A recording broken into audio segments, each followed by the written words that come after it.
നിങ്ങളുടെ മോള് പഠിക്കണോ? അതെ സാർ, ലോ കോളേജിലാണ്. നിങ്ങളാരാ? ഹോസ്റ്റൽ വാർഡനോ? സാർ, സാധാരണയായി മെറിന് 7 മണിക്ക് മുമ്പ് ഹോസ്റ്റലിൽ എത്താറുണ്ട്. ലേറ്റ് ആവുകയാണെങ്കിൽ വിളിച്ചു പറയും.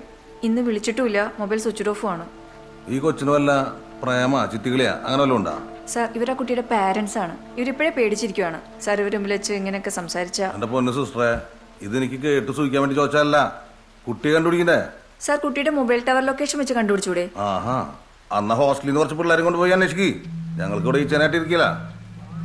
സർ പ്ലീസ് ഒന്ന് സഹായിക്കണം. എവിടെയാ നിങ്ങളുടെ ഹോസ്റ്റല്? നോർത്തിലാ. നോർത്തിൽ എവിടെയാ? കച്ചേരിപ്പടി. അത് ശരി, കച്ചേരിപ്പടിന്നാണോ കേസ് കൊണ്ട് ഇങ്ങോട്ട് വന്നിട്ടുള്ളത്? ഇത് നിങ്ങൾ സെൻട്രൽ സ്റ്റേഷനിൽ കൊടുക്കണം. സാർ, ഒരു പെൺകുട്ടിയെ കാണാതായിട്ട് 3 മണിക്കൂറായി. ആ കുട്ടി എവിടെ പോയി എന്ത് ചെയ്യുന്ന അറിയാതെ ഞങ്ങൾ ഇവിടെ ഓരോ സ്റ്റേഷനിൽ രാത്രി കയറി ഇറങ്ങിക്കൊണ്ടിരിക്കുക. സിസ്റ്ററെ, നിങ്ങൾക്കൊരു പരാതി പേപ്പറിൽ എഴുതി വെച്ചാൽ മതി. ഞാൻ ഇപ്പൊ എഴുതി തരാം. കുട്ടിയെ കിട്ടണ്ടേ? കേസ് അന്വേഷണം നടത്തണ്ടേ? അതിന് കൊടുക്കേണ്ടോടത്ത് കൊടുക്കണം.